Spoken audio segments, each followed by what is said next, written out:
दुलाराय आसाम सरनिया कसारि फरायसा आफादा सोमावसारनाय हाबाफारि लानो थांखि फोसावदों। फैगौ 12 आरो 13 मार्चआव रायजोनाङैनो सोमावसारनाय हाबाफारि खुंगोन। दुलाराय आसाम सरनिया कसारि फरायसा आफादा हारिनि एसटिनि जेंनाखौ सुस्रांनानै होनाय आरो थाबैनो एसटि फोरमान बिलाइ होनांगौनि दाबिजों फैगौ 12 आरो 13 मार्चआव रायजोनाङैनो सोमावसारनाय हाबाफारि खुंनो थांखि लादों। बे बाथ्राखौ मिथिहोदों दुलाराय आसाम सरनिया कसारि फरायसा आफादनि गाहाय नेतारि दिपज्योति सरनियाया। खौरां बिजोंनि सिगाङाव दिपज्योति सरनियाया फोरमायनाय बादिब्ला एसटि फोरमान बिलाइ गैयैनि थाखाय सरनिया कसारि हारिनि गोबां फरायसाफ्रा जेंनाजों भुगिनांदों आरो फरायसाफ्रा खहा जागासिनो दं।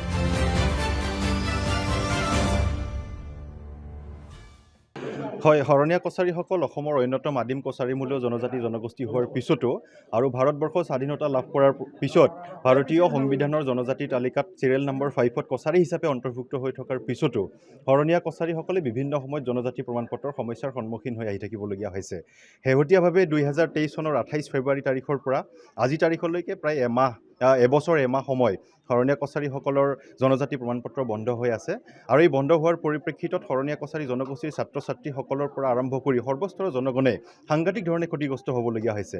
মেডিকেল শিক্ষাৰ পৰা স্কলাৰশ্বিপৰ পৰা চাকৰি বাকৰিৰ পৰা আৰম্ভ কৰি সকলো ক্ষেত্ৰতে হৰণীয়া কছাৰীসকলে এই জনজাতি প্ৰমাণপত্ৰখনৰ সমস্যাৰ কাৰণে সাংঘাতিক ধৰণে ক্ষতিগ্ৰস্ত হ'বলগীয়া হৈছে আৰু এই সংক্ৰান্তত অসমৰ বিভাগীয় মন্ত্ৰী ডাক্তৰ ৰণোজ পেগু ছাৰৰ সৈতে কেইবালানিও আলোচনা হৈ যোৱাৰ পিছত সিদ্ধান্ত গ্ৰহণ কৰা হৈছিল যে হৰণীয়া কছাৰীসকল পূৰ্বতে যেনেধৰণে কছাৰী হিচাপে জনজাতি প্ৰমাণপত্ৰ গ্ৰহণ কৰি আহিছিলে ঠিক তেনেধৰণে প্ৰদান কৰা হ'ব বুলি প্ৰতিশ্ৰুতি প্ৰদান কৰা হৈছিলে। আৰু এই এবছৰৰ সময়ত অসমৰ মাননীয় মুখ্যমন্ত্ৰী মহোদয়কো 4বাৰকৈ সাক্ষাৎ কৰি আমাৰ এই সমস্যাটোৰ কথা অৱগত কৰা হৈছিলে।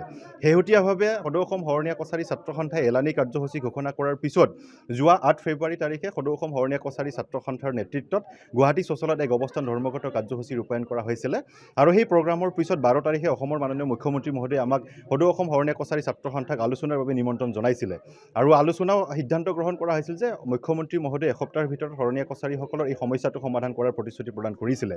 কিন্তু এসপ্তাহৰ ভিতৰত প্ৰতিশ্ৰুতি প্ৰদান কৰা এই বিষয়টো আজি প্ৰায় 20-25 দিন হৈ গ'ল, আজি তাৰিখলৈকে এই সমস্যাটোৰ সমাধান নহ'ল। সেইকাৰণে সদৌ অসম হৰণীয়া কছাৰী ছাত্ৰ সন্থাৰ নেতৃত্বত জিলাই অহা 12-13 তাৰিখে এক গণধৰ্ণা কাৰ্যসূচী ৰূপায়ণ কৰাৰ সিদ্ধান্ত গ্ৰহণ কৰা হৈছে আৰু আমি অসম চৰকাৰক দাবী জনাইছোঁ যে হৰণীয়া কছাৰীসকল যিহেতু অসমৰ কছাৰীমূলীয় এটা আদিম জনজাতি জনগোষ্ঠী, এই জনগোষ্ঠীটোৰ যি প্ৰাপ্য সাংবিধানিক মৰ্যাদা এটি অতি শীঘ্ৰে প্ৰদান কৰিবৰ কাৰণে আমি আহ্বান জনাইছোঁ। কাৰণ এই এবছৰ সময়ত 3গৰাকী মেডিকেল শিক্ষাৰ পৰা বঞ্চিত হ'বলগীয়া হৈছে, মহাবিদ্যালয় বিশ্ববিদ্যালয়বিলাকত এডমিশ্যনৰ পৰা বঞ্চিত হ'বলগীয়া হৈছে, স্কলাৰশ্বিপৰ পৰা বঞ্চিত হ'বলগীয়া হৈছে, চাকৰিত মকৰল কৰিব গৈ ঘূৰি আহিবলগীয়া হৈছে এনেক্স আৰু চাই নিদিয়াৰ কাৰণে। তো এনেধৰণে সাংঘাতিক ধৰণে ক্ষতিগ্ৰস্ত হ'বলগীয়া হৈছে। সেইকাৰণে আমি অসম চৰকাৰক দাবী উত্থাপন কৰিছোঁ আৰু মুখ্যমন্ত্ৰী মহোদয়ৰ এসপ্তাহৰ ভিতৰত কৰা যিটো প্ৰতিশ্ৰুতি, এই প্ৰতিশ্ৰুতিটো তাৎক্ষণিকভাৱে কৰিবৰ কাৰণে আমি দাবী উত্থাপন কৰিছোঁ।